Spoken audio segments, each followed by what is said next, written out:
everybody, welcome back to Northernlion, place of Binding of Isaac Afterbirth Plus. In good spirits, coming off a fun run. On our last run. It's a Friday, I'm having a great time. MSEC 8602. And dude, let me tell you, right off the bat, get rid of this, it's garbage. What did Marie Kondo say? That's right. If you don't need it, yeet it. Send them. Stats, very good as well. Very few, i.e. 0 complaints statistically speaking. Not a complaint. However, it would be nice to have a red heart. We don't need more than one. And our HP is fine for survival purposes, but we're not putting much away for the winter, you know? We're on subsistence HP right now, and that's okay. You know, we got plenty of time to make a move there. Pause button, I honestly think is just more fun and also more useful. Sorry, I gotta up the chair a little bit here. More fun and more useful, I think is an apt way to describe it. Without an orbital, it's not really that good, but we can, you know, panic hit the button to get us out of a jam. The beans, you know, they're just not, they don't have the chutzpah. They don't have the killing power to really hang where it counts, I think. In my opinion, at least. And I appreciate, to be honest with you, a little bit more of a traditional, easygoing Isaac run after having some that, I mean, I would not describe them as being overly difficult. And we got an orbital, dude. It's fantastic. I could not ask for more, like that song, you know. I could not ask for more than a something something. I could not ask for more than a something splooge. 'Cause every day's happy here. I know I'm not saying words anymore, but like, I'm trying to, I have no idea who sings that song. I'm gonna say that it's Lone Star, but to be honest with you, I gotta check. Cause I got all I'm waiting for. It's by Edwin McCain. Yeah, okay. It's not Lone Star. I know Edwin McCain. Cause doesn't he also sing that song that's like, ain't it good to be alive? He's got a lot of songs about mindful appreciation, and I respect it even if I don't understand it. Now, you gotta love this. Pause button, orbital, is a classic combination. Like, this is where a lesser comedian would say something like, things that don't go together. Like cheese and income tax. Nah. This is an actually good combination. Like pickles and ice cream. See, there you go. You gotta, the joke is as old as dirt. You gotta find a way to subvert the expectations slightly. I haven't eaten, and this is not a militant nutrition bit. I haven't eaten ice cream for a while, but I have noticed, I mean, Kate loves ice cream, she loves bubble tea, and I've noticed a rise in unusual flavors. I don't know if it's hipster influence.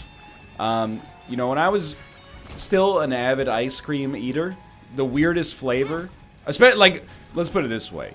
Growing up, the weirdest flavor of ice cream you would ever see would be like, unless you're a dang old New York City or something, the weirdest flavor of ice cream would be like, oh my god, you gotta go to this place. They have a flavor of ice cream? Get this, it tastes like coffee. What? Coffee's not an ice cream, it's a beverage. That's crazy, dude. Give me HP. First off, how dare you take away my freaking damage, but secondly, no HP. It hurts.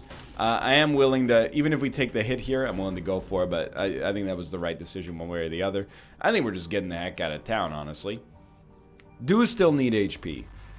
But yeah, people will be like, what? Salted caramel? That's insane! Nowadays, you know, you go to a... First off, ice cream isn't the only cool dessert on the block anymore, you know? You got your dang old gelato as well. You got binsu, also known as shaved ice, you know? All sorts of stuff going down. Sometimes I do feel like, you know, I've seen a lot of change in the world. I didn't grow up in the same way, like, you know, like my great-grandparents grew up, where they lived through, like, 2 world wars by the time they were in their 40s, but it's, you know, I've seen, it's like the global spread of trends, pretty much like as a result of easy transportation and also the internet, has happened in a big way. Like, literally, I guess it wouldn't be 10 years ago now, but like 15 years ago, my parents came home from the grocery store with this strange kind of like beige fruit. And I said, what the heck is that? They said, I don't know. We got it from the grocery store. It's called an Asian pear. And I was like, this is insane. This is a pear from Asia? First off, it looks more like an apple. But anyway, it does taste more like a pear, I'll admit. Nowadays, people are like, you know, nobody's losing their minds over that anymore. Everyone's having star fruit, dragon fruit. 7-year-old kid brings an Asian pear to school. And then, you know, people are like, yeah, what's an Asian pear? Get over it. It's not like she brought in a freaking durian or something like that. It's been a big flavor explosion. I have no idea why, by the way. I'm for it. A lot of my favorite foods to eat here are, honestly, I'm not going to say foods that didn't exist when my parents were my age, but foods that, you know, had not made it across the world from their original place of origin, to make it to, I don't want to say Canada, but to make it to a relatively, you know, mid-sized Canadian city, you know? I love sushi. Very grateful that's made it over. I love poke. Very grateful that's made it over. Some of them, I could take it or leave it, okay? I'm just gonna tell you. Kombucha, that's a big one. You can stay. Quinoa, hey, I know it's a superfood. It's just not for me. You know, I don't dislike it if I am, you know, at a restaurant and they're like, this dish comes with a side of quinoa and I really want the dish. I'm like, yeah, I mean, I'll eat the quinoa. It doesn't bother me. Just like little rice, basically. But it's not really, it's not for me. Falafel, you can stay. But unfortunately, that means something's gotta go. And, geez Louise, I'm trying to think. I don't know what I've done here, by the way. Falafel, you can stay. I don't know, I think I hate to do it. I gotta send coconut water back. I don't even dislike it that much, but it's just, I never buy it. It's expensive. I feel like it's kind of like a Pedialyte sort of like hangover cure sort of deal. I don't really understand. I've had it a couple times, and I'm like, yeah, it's fine. But I'm all for the explosion of ice cream flavors and, you know, whatnot, even though I don't eat it that often. Feels like it was just yesterday that you'd go to a place and, you know, it wasn't yesterday, it was 10 years ago. But you'd be like, oh my god, you're not gonna believe this. They have a flavor of ice cream. It's green tea! What's up with that? Now, you know, if you go to a place that's really trying to dazzle you, they gotta go above and beyond the freaking Call of Duty. You know, they're like, oh, we have Pest and Blumenthal's in the back synthesizing molecules by hand in order to create, well, it's a gummy bear, but it has the essence of the stardust that originated at the first explosion of matter that created the universe. And you're like, it's good, but whatever, dude. I think I'd rather just have like a tiramisu, you know? I've talked about dessert more recently. I don't really want to get into the dessert politics side of things. But suffice it to say, if I'm rating the courses of a traditional meal, like a 3-course meal, appetizer, I'll risk it. Sure, it is worth it. Appetizer, entree, and dessert. Dessert comes last for me every time. Now, what do I prefer, the appetizer or the entree? It depends on... By the way, I don't eat a lot of 3-course meals. I don't want to push the idea that the 3-course meal is the standard, that, oh, you guys don't eat 3-course meals. But, you know, sometimes if you're out at a nice place, You can create your own 3-course meal. You know, we'll start with the jalapeno poppers, then I'll have the pulled pork sandwich, and then, I don't know, give me 6 Oreo cookies for dessert. But, it's tough. Obviously, if you could only have one, you'd rather have the main course. It's the most substantive.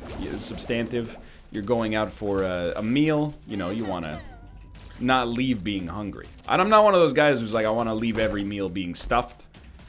But you don't want to leave hungry, obviously. Man, if only we had Dark Bum. Still killing it, but if only we had Dark Bum. Ooh, that happened very fast. I feel like appetizers tend to be cooler and sometimes even tastier, but I feel like that's also only possible because of the fact that they're served in small portion sizes. Like, whenever I see something cool on the menu, it's always an appetizer, you know? Or, you know, it could be an entree, but then you're at a restaurant where you gotta take out a loan in order to actually pay your bill. Hematemesis. Why not, dude? This run has been insanely fast to the point that I'm actually a little concerned. Because we've had these runs before. Oh, that was very bad. We've had these runs before where, you know, you go a little bit too quickly. You start to play fast and loose, and then as the enemies get tougher, you know, it doesn't necessarily always pan out well, but I think we got a pretty good base here. Oh, that hurt. Fruitcake, you're really gonna hit me through the doorway? Come on. It giveth and it taketh away. I'll say it, I prefer the main course. I'm all down for the food conversation, to be honest. What do you prefer? You know, you're at a sandwich place? You prefer a salad or a soup as the accompaniment to your sandwich? It's tough. I gotta admit, I love a good salad. But I think I'm a soup man. But there's one caveat there. I don't like a cream-based soup, you know? A cream of mushroom, cream of asparagus. There's a lot of... Any soup that is predominantly like an off-white color is not for me. I'm more of a... I'm a chicken beef broth sort of soup man. And dude, honestly, I'm not afraid to say it. I'm not going to apologize for the way that I feel about soups. Quite frankly, I don't understand who's asking. Sorry, I've gone off the rails a little bit. Forgot to set the stage in this episode. It's Friday, having a good day. This is a typical Friday, you know, aka not that much going on. Recorded some Mario Maker, had a great time. Recorded some GeoGuessr, had a great time. Went to the gym. I wouldn't say I had a great time, but I don't, you know, I don't mean that in a negative way. It wasn't like I had a smile on my face the whole time. I was working hard. But it was a decent workout. Not a great workout, but a decent workout, and that's fine. So I'm feeling fulfilled and very much looking forward to having a day off. Even though on the day off I had no big plans. I think. Might go see that new Quentin Tarantino film. I don't know, somebody tweeted me. And they're not wrong. I did see Detective Pikachu, Aladdin, and The Lion King in theaters. And in a video, I mentioned, like, you know, I might be done going to the movie theater for a bit. They tweeted, I don't know who you are. You know, they tweeted me, like, shake my head. You don't have appreciation for cinema. You go see The Lion King, you go see Aladdin, and you got no respect for Quentin Tarantino. You know, when I was making the original comment, I wasn't aware that, you know, Once Upon a Time in Hollywood was coming out in 17 days. I apologize for that. I should make more of an effort to stay abreast. Didn't mean to buy that. Of the situation in the future. I had to hit you with that drop-down arrow mute button. I'm sorry. You know, if you reach out to me elsewhere and apologize, we can work it out. But, I don't sign up. I don't log into Twitter on a daily basis anymore just to have your 2 cents for a cherry-picked comment pushed into my cerebral cortex, you know? I'm doing a little snip-snip. That's not circumcision. The snip-snip, I'm trimming the hedges. I'm trimming the hedges. And people are, hey, Mr. Tinted Rock, snip-snip. Hey, great video. Click the heart button on that one. Thanks a lot, Jeremy. I really appreciate it. Oh, have you considered moving the egg cam? Blah, blah, okay. You know, it's not a snip-snip. That's a thanks for the feedback. You tweeted this from the wrong account. Didn't you mean to sign into Egg Drill? That's a little snip snip. Sorry to tell you. You gotta maintain the shrubbery, else you end up in a situation where you got hedges overgrowing your house like Helena Bonham Carter in the 2004 classic Big Fish. Great movie, by the way. A little, you know, there's some disturbing imagery. It's not for the faint of heart. It's called PG-13 because it's pretty good. 13 out of 15, I would say. That's a fair rating from the MPAA. PG, pretty good. G, good. R, oh, really good. X, 10 out of 10. Roman numerals, sweetheart. That's right. Well, it's not for the Motion Picture Association of America to tell you whether or not to see a movie. They just say everything's good. I bet it's and this is a little presumptuous of me, but I bet working for the MPAA or the ESRB, you know, the companies that rate for parental guidance, movies, and video games, I bet that job actually sucks most of the time. And I don't think, you know, nobody's coming out and being like, oh man, my dream job, work for the ESRB. They get to play all the games early. I'll tell you, as somebody who, you know, works sort of in the industry, you know, I'm not really like a gaming journalist, but I do get early access to some stuff. You get over the novelty of an early game a lot of the time. Like, it's cool. Oh, we've killed you. Don't get me wrong. It's not like, you know, hey, it's Rockstar. Red Dead Redemption 3 is in your inbox. Oh, snooze, you know. Sorry, there's a new episode of The Good Wife on tonight. It's not like that, but, you know, you just kind of, at some point, you're like, yeah. I'm not going to say you take it for granted, but you recognize that, you know, it's, although it is a privilege to get stuff early, you can't really look at it as a privilege because you don't want to just be an enthusiast, like, fan doing the press, you know what I mean? Like, you have a job to do with decorum, so it's really they're sending you the code in advance so you can do your due diligence and have a reasonable and fair opinion on the game when it actually comes out. So I don't think actually playing this stuff early is necessarily worth all that much, you know, or watching this stuff early if you're at the MPAA, although I'm sure there's exceptions.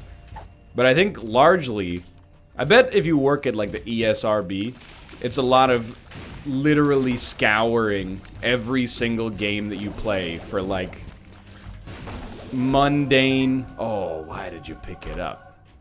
So many spacebar items on this run. Searching for like mundane nonsense, like, you know, vague references to, you know, narcotic use or something like that. And you're like, oh, well, they got 7 references to narcotic use. That puts you in the orange tier, which means that this game's gonna have to get a rated M for mature. Same with the MPAA, right? You know, these weird, like, I don't dislike these organizations, by the way. I think they serve an important role. I just find it funny sometimes that, like, you know, it seems sort of backwards to me, but I guess in the end, what do I know? That, like, you can have one non-sexualized use of the F word in a PG-13 movie or a PG movie before it has to scale up to an R in rating. Like, you would think, why is 2 F words in the movie somehow that much worse than 1? You know what I mean? Like, I'm not saying you have to draw the line somewhere, but I sort of am like, I mean, I feel like the F word. Let me put it this way. It's a very enlightened millennial opinion, I'll accept. But I don't think the actual swearing in a movie should ever push a movie up to R. And I'm considering the logical extreme here. If I was writing a list, people are like, oh, what about a Quentin Tarantino movie that has, you know, 75 F-bombs in it? Okay, I mean, functionally, what's the difference between a movie that has 75 F-bombs and a movie that's got 2, you know? I don't see much of a difference. I feel like, you know, were I the parent of an adolescent child, I feel like I'd be like, well, if you can't see the movie with 75, I don't really feel like you should be able to see the movie with 2 either. Like, I'm not saying I would introduce a 3-year-old kid to, like, you know, Pulp Fiction or something like that. Violence, I understand, because kids, Mostly, like, I don't think it's a corrupting influence on a child, but I think that movies can be scary, you know? When you're younger, you got a less confident grasp on, you know, the difference between real life and fiction, and, you know, you don't have as much experience dealing with, you know, watching violent stuff, so, you know, the most shocking stuff you ever see tends to be on film, I would guess, like in movies. But swearing, I just don't. I feel like it's just strange to me, the idea that 1 would be okay, but 4 puts you in a different camp. But I mean, it's almost too easy of a topic for conversation, because I know that most people my age that are watching this video, around my age, I should say, probably already agree with me. Where you're like, you know, everybody knows the hypocrisy, at least. In North America, it's not a U.S. exclusive thing. You know, Canada takes a lot of inspiration from the U.S.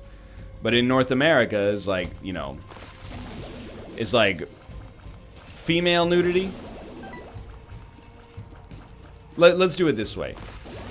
Gun violence on film, green light. You could still get you know, you could still put that on TV before dinner time, you know?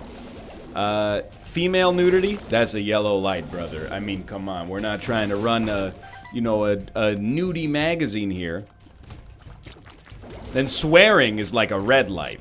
It's like, oh my god, just cool it down there. Hey, these are bad words, brother. And then male nudity is like, it's like a cop arresting you. Like, they haven't invented a traffic signal that demonstrates how red the light is for male nudity. Now, don't take this the wrong way. I'm not advocating for more male nudity on film. What I am saying is the double standard is weird. I mean, like, I literally don't care. But I've watched enough Ari Aster films that I'm used to seeing, you know, a man's business on screen flopping around. I'm also, you know, I guess I'm enough of an adult that when there's female nudity in a movie, I'm not like, ah, nice, you know. I'm more just like, you know, there it is. If that makes any sense at all. Anybody who's like, you know, female nudity is cool, but male nudity is gross. I'm like, how old are you, dude? Like, get over it. It's just flesh. Anyway. Again, I just kind of take it as like, hey, if one nudity is bad, all nudity, I'm not saying all nudity should be bad, but, you know, if you're like, well, it's okay if women are nude on film, but men shouldn't be nude on film, I'm like, dude, that's a double standard. I agree. All people should be clothed in temple garb at all times. If you just said that, that would be fine. It's just it's the hypocrisy related to it that doesn't really bother me. I'm just highlighting it right now. It's clear to me, by the way, we will win this run. It has, and we should really be using pause button more often, probably, but either way, this run is developed, well, especially after the pause button, it got where it was needing to go very quickly. We have had a lot of wasted potential in the form of, like, spacebar items that don't do anything for us because we're already holding the pause button, but, you know, BFF, orbital, pause button, and then a decent amount of HP, it's really, like, all you need to make the run functional. Not just functional, let's be honest. This is beyond functional. I'm just saying. You know what, actually, and Kate and I have talked about this. We've also talked about it with Kate's sister and her sister's husband, because they have 2 kids. What bothers me more on the content level when it comes to, like, you know, what is good for X age group to watch and, you know, what's not, is like the way the content is designed. And I know that this is not the pot calling the kettle black. It's really the pot being like, hey man, sometimes, you know, we as pots are not necessarily cognitively that great.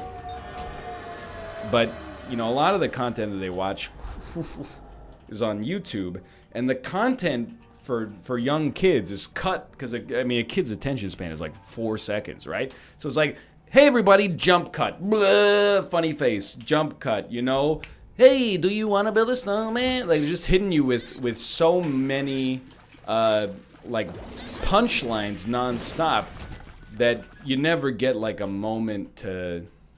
I mean, it's not designed for me, to be fair. We should stop opening these chests. It's not going well.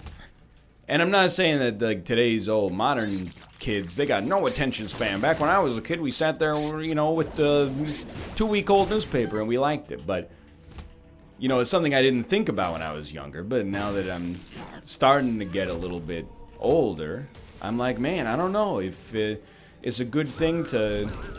And I don't, you know, her kids are really bright, to be honest. But I don't know if it's a good thing to have your children actively seeking out entertainment that is, I wouldn't necessarily say designed to shorten their attention span, but, you know, plays into a child's attention span. I wouldn't necessarily make the ridiculous claim that it's going to lead them to being more like ADHD or something like that. I'm more just saying, like, it's, I don't know, I'm not getting my point across very well, to be honest with you, but I think that, you know, you can kind of divine where I'm trying to go with this. Like, I'm less concerned about, you know, things like nudity and swearing, and much more concerned with the way that the content is cut in order to not necessarily exploit a young and non-critical viewership, but in a way that might, you know, enforce habits that are harmful later in life. You know, you don't want to have your kid get used to the style of content that YouTube creates, and then, you know, when they're a little bit older, they have a hard time focusing on something where there's not like a little stinger every 10 seconds. You know, their teacher is like, well, today class, and they're just like, boring. Nobody's pants have fallen down yet. And that might be a little bit like, think of the children, I understand. But, I mean, I'm thinking of it not in the sense that, like, I'm not saying the kids shouldn't be able to watch content they enjoy. They shouldn't be able to watch kids shows, blah, blah, blah. I'm more just saying they should be forced exclusively to watch my videos. Because, I mean, if you can make it through, like, an hour-long Isaac video and not be bored, well, then I think you've demonstrated a certain entertainment maturity that should allow you to, at that point, feel... responsible enough to make your own decisions about what you watch. That's what I'm trying to say, is that all children should be able to, well, should be forced to watch my videos, is what I'm trying to say, really. Kate was telling me, everybody knows about Ryan's Toy Review, you know? It's the, like, kid and his family that review toys, and obviously they're, like, insanely wealthy. They do so well on YouTube, and they have a video game out now, and they, you know, an exclusive line of toys, blah, blah, blah. Kate told me there's now a South Korean girl who has passed Ryan in toy reviews on YouTube. She's taken the vaunted #1 spot of toy reviewer on YouTube. Apparently, she, on her main channel, she gets 880 million views per month right now. I'm not going to bore you with the financial details, but apparently, first off, let me just say that means that I haven't checked my like lifetime view total in a while, but I'm pretty sure that in 2 months, she's like 50% above, or let's say like a 33% above the amount of lifetime views I've ever gotten. There's no jealousy there, by the way, to be honest. I'm doing fine. It just puts it in perspective, is what I'm trying to do. But apparently, her family gave an interview, and she's making $4 million US a month. It's funny, like, you know, how my perspective on that has changed over the years. Because you're like, I mean, that's $50 million a year. It's enough. I think that's pretty obvious. But I wonder, like, you know, first off, good for them. Secondly, is it the easiest job to income ratio in the world? It's probably up there. Not to say that they don't work hard, but that's also a staggering amount of money.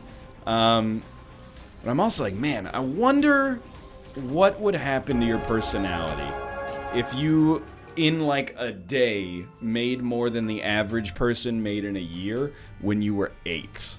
Like, would you gotta work like extra hard to not grow up as a complete, you know, like self-absorbed, ego-driven piece of garbage, right? I want to be clear. I'm not calling this 8-year-old girl a piece of garbage. I'm just saying you gotta get in front of the garbage before she turns into a garbage adult. I think that's fair. Anyway, thanks for watching. Hope you've enjoyed the episode. If you did, click the like button. Helps out a great deal. We're starting to put down some good runs here. If you enjoyed it, I'm glad. Subscribe if you want to see more in the future, and I'll see you next time. See ya!